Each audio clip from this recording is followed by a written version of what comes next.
খায়রুকুম মান তাআল্লামাল কুরআন ওয়া আল্লামা। প্রত্যেকেই যার যার সেক্টরে সেরা, তবে গোটা পৃথিবীর মধ্যে সেরাদের সেরা যদি দেখতে চাও তাহলে দেখে নাও, তোমাদের মধ্যে সবচেয়ে শ্রেষ্ঠ ওই ব্যক্তি যে নিজে কোরআন শিখে অন্যকে কোরআন শেখায়। এই জন্যে হযরত ইমাম শাফি রহমতুল্লাহ আলাইহি এর বিখ্যাত মাকুলা আছে, উক্তি আছে। উনি বলেন, আল ইলমু ইলমান, গোটা পৃথিবীতে যত জ্ঞান আছে এই জ্ঞানগুলাকে যদি যাচাই বাছাই করা হয় সব বাদ যাবে।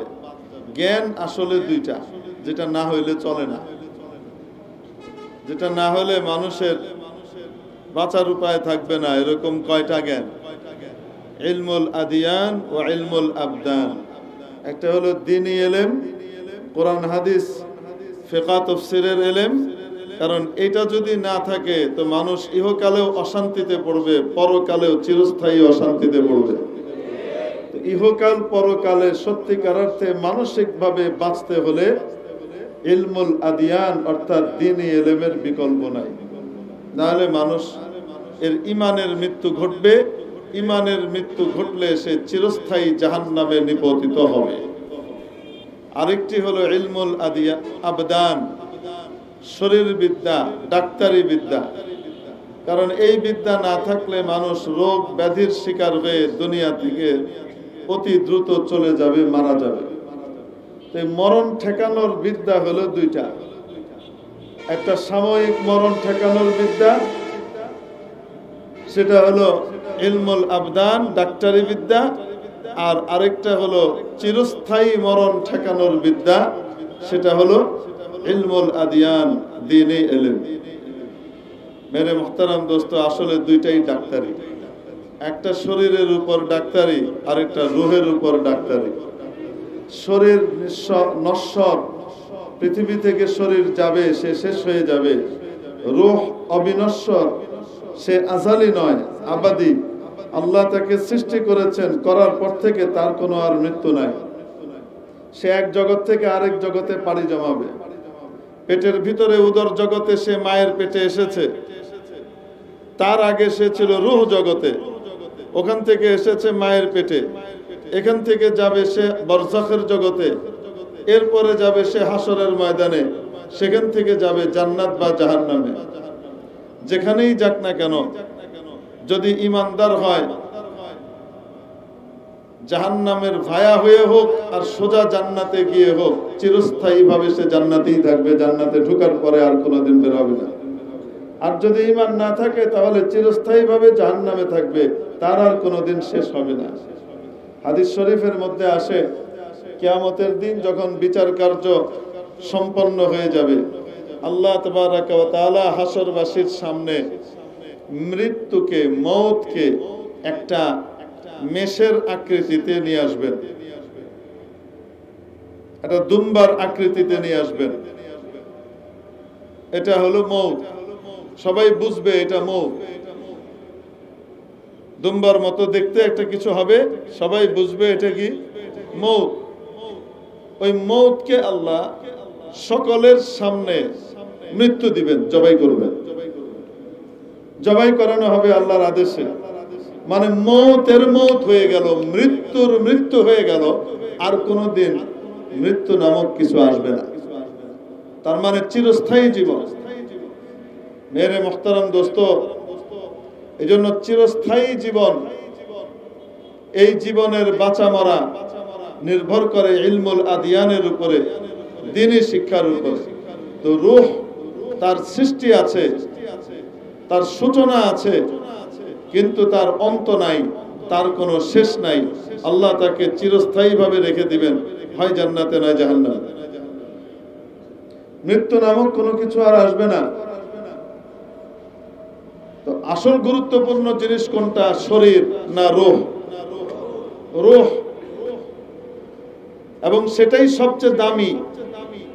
সবচেয়ে দামি জিনিস হলো মানুষের রূহ, কলব। এজন্য রাসূল পাক সাল্লাল্লাহু তাআলা আলাইহি ওয়াসাল্লাম হাদিস শরীফে বলেন, আলা ইন্না ফিল জাসাদি লামুদগাহ, কান খুলে শুনে নাও, মানুষের শরীরের মধ্যে ছোট্ট একটা গোশতের টুকরা আছে, মুদগা বলা হয়, মুখে দিয়ে চাবানো যায় এইরকম আকৃতির ছোট টুকরাকে। মাদগা ইয়ামদাগু মাদগান, চাবানো। মুদগা বলা হয় এমন গোশতের টুকরাকে, এমন সাইজের, যেটাকে মুখে দিয়ে কি করা যায়, চাবানো যায়, মুখে ঢুকানো যায়। মনে রেখো, মানুষের শরীরে ছোট্ট একটা গোশতের টুকরো রয়েছে। ইদা সলুহাত সলুহাল জাসাদু কুল্লু, যদি ওই টুকরোটা ভালো হয়ে যায়, গোটা শরীর ভালো হয়ে যায়। গোটা শরীর থেকে ভালো আচরণ, ভালো কাজ প্রকাশ পেতে থাকে।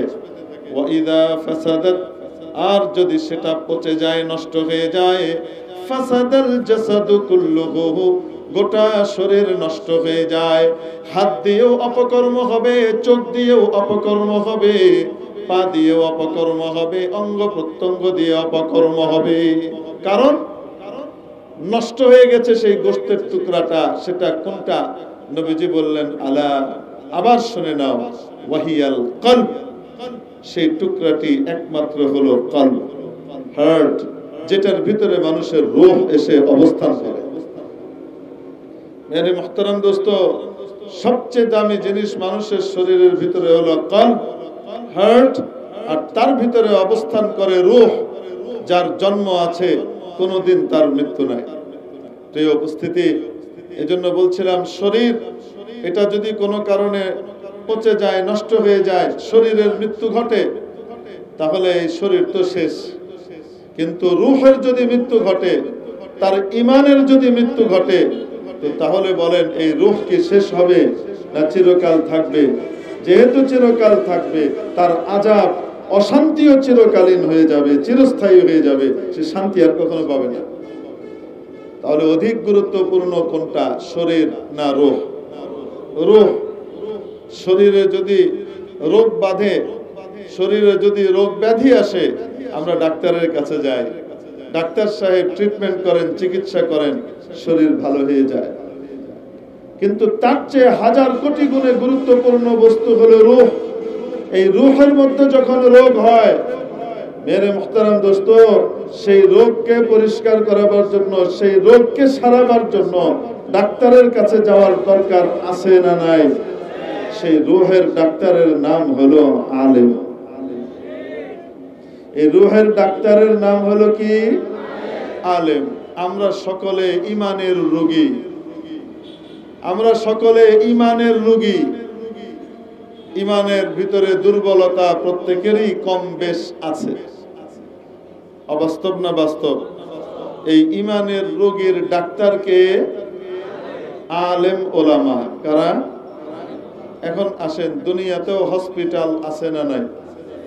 একটাই হসপিটাল না, বিভিন্ন হাসপাতাল আছে, বিভিন্ন হাসপাতাল আছে, বিভিন্ন হসপিটাল আছে। একটা হসপিটালের ভিতরে চিকিৎসা কার্যক্রম চলে দুই ধরনের ব্যক্তির সমন্বয়ে। এক, ডাক্তার; দুই, ডাক্তারের সহযোগে নার্স এবং ওয়ার্ড বয়। ডাক্তার প্রেসক্রিপশন দিয়ে দেন, লিখে দেন, তার রোগ এই, ওষুধ এই। এটাকে ইমপ্লিমেন্ট করে, বাস্তবায়ন করে, এক্সিকিউট করে কে?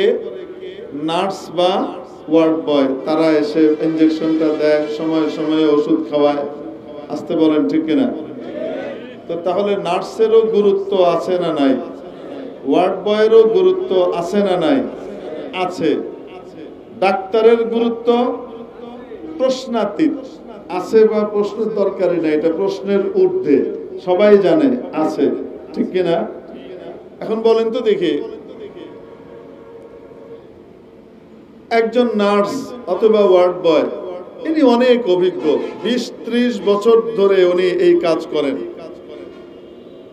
যখন আইভি করতে দেওয়া হয়, যখন ক্যানোলা করতে দেওয়া হয়, অনেক সময় রোগীর রগ খুঁজে পাওয়া যায় না, রগ দেখা যায় না, এরকম করে বেঁধে থাপ্পড় মারে, এরকম করে ওরম করে। যদি ভেইন না পায় তো ঢুকাবে কোথায়? খুঁজে পাওয়া যায় না। কিন্তু কিছু কিছু এমন পারদর্শী মাশাআল্লাহ নার্স আর ওয়ার্ড বয় আছে, এনাদেরকে আপনি দিবেন একদম চোখ বন্ধ করে এরকম করে একটা থাপ্পড় মারবে, কিচ্ছু দেখা যায় না, অন্ধের মতো মারবে, একদম ঠিক জায়গা মতো কি করবে, ঢুকে যাবে। হয় কি হয় না? অনেক অভিজ্ঞ, কিন্তু ডাক্তার বলেন না কেন, প্র্যাকটিক্যালি সে অনেক অভিজ্ঞ কিন্তু ডাক্তার। এখন এইরকম নার্স 1000 আছে কিন্তু ডাক্তার নাই। হসপিটাল চলবে? আসতে বলেন। হসপিটাল চলবে? অপারেশন চলবে? চলবে না। রোগীর বড় বড় চিকিৎসাগুলাই মার খাবে, হবে না। মেরে মুহতারাম দোস্ত, এখন অনেক অভিজ্ঞ নার্স আর ওয়ার্ড বয় মিলে তারা সিদ্ধান্ত নিলেন, এই চ্যাংড়া ডাক্তার মাত্র 3-4 বছর হয়ে পাশ করে আসছে, আমাদের উপরে খবরদারি করে, দরকার নাই এই ডাক্তারের, আমরাই এখন থেকে ট্রিটমেন্ট দিব। হাসপাতালের রোগী বাঁচবে না বুদ্ধিজীবী আর আজিমপুর ভরবে? বুঝছেন তো না বুঝেন না? গোরস্থান ভরবে।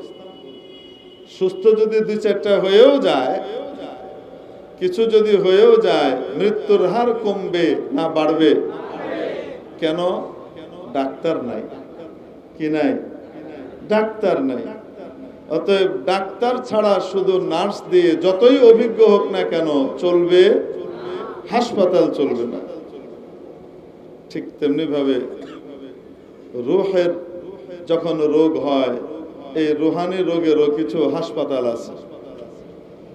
যেমন একটা হাসপাতাল হলো আল্লাহওয়ালাদের দরবার, খানকাগুলা, হক্কানি পীর মাশায়েখের দরবার, এটা এক ধরনের হাসপাতাল। আরেক ধরনের হাসপাতাল আছে মাদ্রাসাগুলা, আলেম ওলামার সোহবতে গিয়ে উঠা বসা করে তাদের ইমানি রোগ দূর হয়। আরেক রকমের হাসপাতাল আছে মসজিদের ইমাম সাহেবরা, খতিব সাহেবরা, এনাদের কথা শুনে এনাদের কাছে গিয়ে উঠা বসা করে চলাফেরা করে রুহানি রোগ থেকে মুক্তি পায়। ঠিক কিনা? এইরকমই আরেকটা হাসপাতাল হলো দাওয়াত ও তাবলীগের হাসপাতাল, ইমানি ট্রিটমেন্টের হাসপাতাল। এই হাসপাতালের ডাক্তারদের নাম কি? আলেম ওলামা। বলেন, এই হাসপাতালের ডাক্তারদের নাম কি? আর ওই যে নার্স আর ওয়ার্ড বয় পুরান সাথী আর তাবলীগের কর্মীরা। এখন সব পুরান সাথী একদিকে হয়ে গেল, আলেম ওলামা যদি না থাকে, আর আলেম ওলামাকে বাইপাস করে যদি এই হাসপাতাল চালাইতে চায়, চলবে?